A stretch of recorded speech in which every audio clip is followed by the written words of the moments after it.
ya, karena menemukan tadi teori Badawa yang tadi cenderung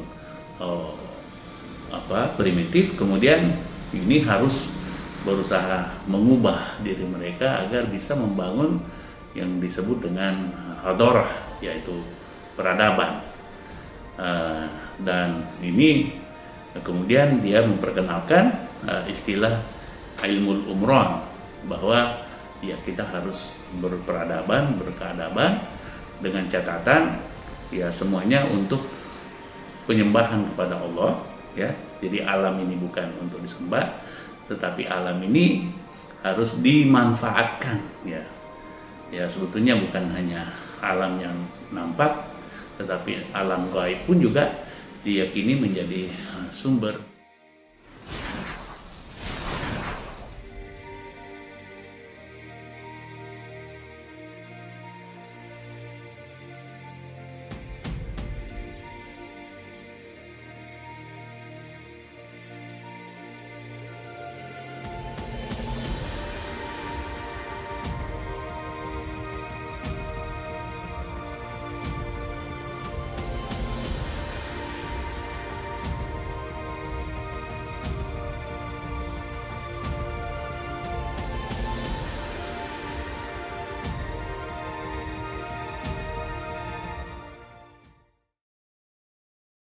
Assalamualaikum warahmatullahi wabarakatuh.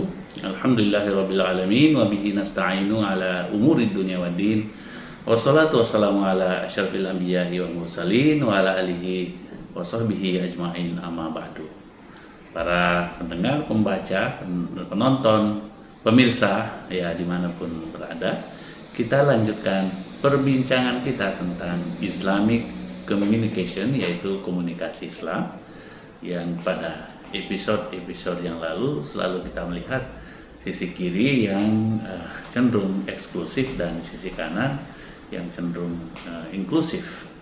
Sementara dalam komunikasi Islam diyakini bahwa itu merupakan jalan moderat, jalan tengah. Nah, pada topik kita hari ini kita akan mengangkat topik tentang primitivisme.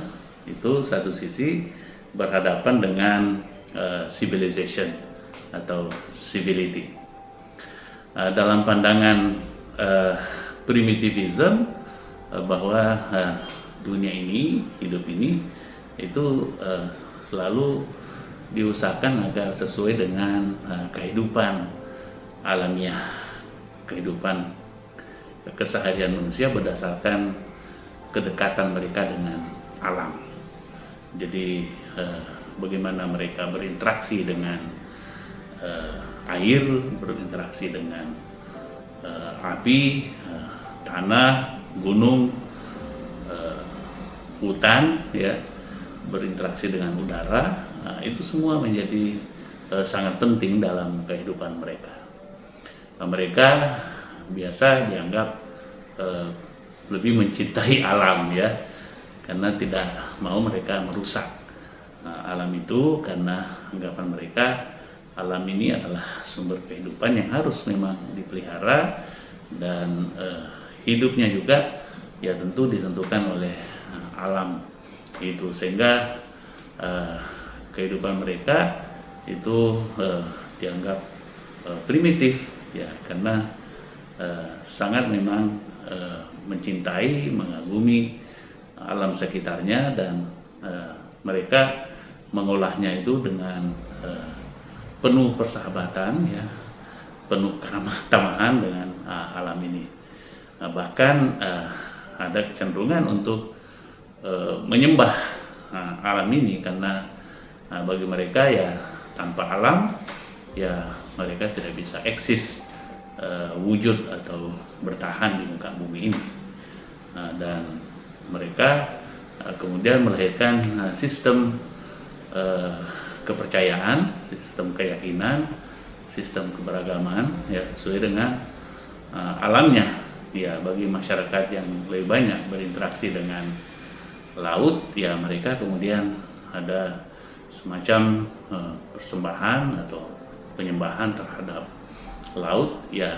Begitu juga yang percaya kepada hutan atau gunung, ya mereka juga mempunyai sistem untuk penyembahan ya. Kadang-kadang mereka melakukan semacam sesajen kepada alam yang ada di sekitarnya itu. Begitu juga ada yang kemudian menyembah api ya.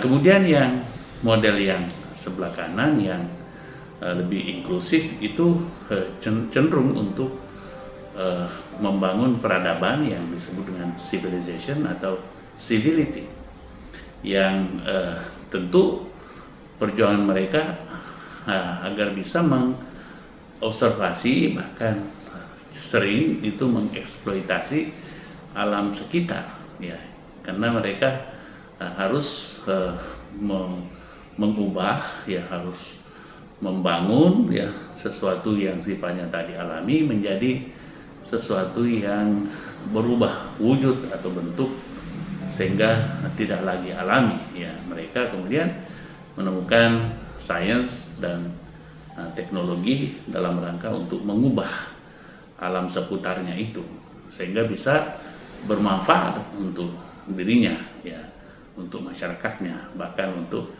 generasi berikutnya.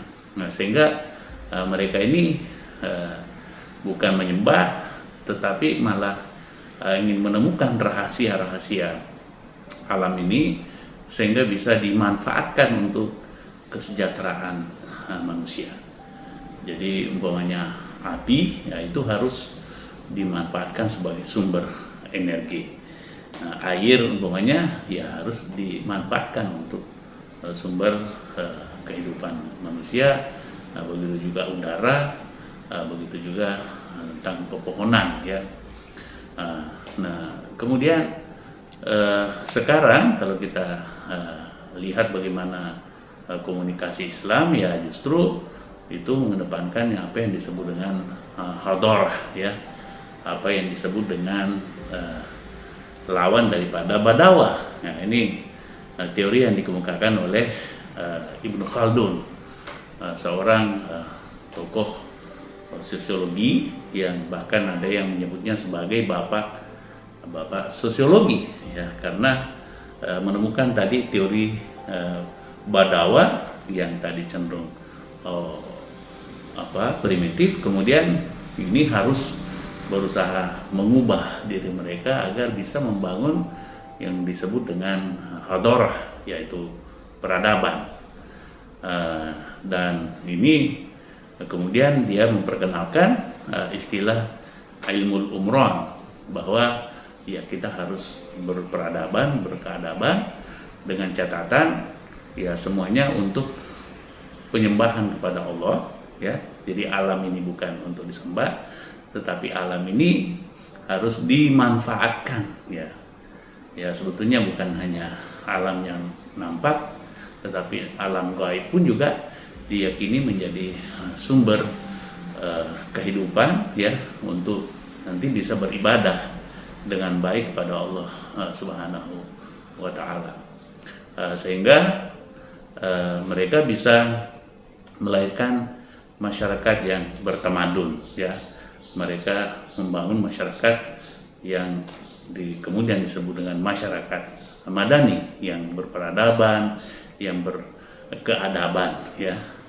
Jadi tidak juga menyembah alam ya, tapi tidak juga mengeksploitasi habis-habisan alam itu tanpa tujuan yang jelas, karena tujuannya adalah bagaimana agar bisa tadi alam ini menjadi fasilitas bagi manusia untuk bisa beribadah semaksimal mungkin kepada Allah Subhanahu wa Ta'ala.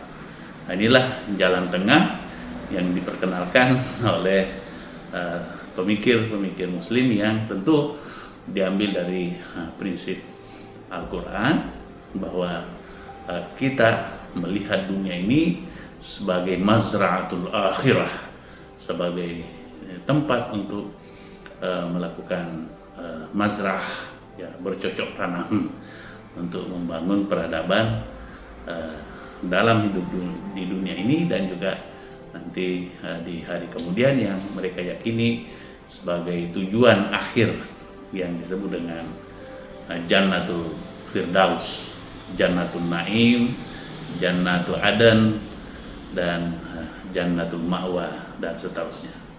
Demikian saudaraku semuanya, mudah-mudahan perbincangan kita pada kali ini bermanfaat ya untuk pengenalan dua teori besar, kemudian coba ditengahi oleh komunikasi Islam yang merupakan jalan tengah antara keduanya. Demikian, wabillahi taufiq wal hidayah. Wassalamualaikum warahmatullahi wabarakatuh.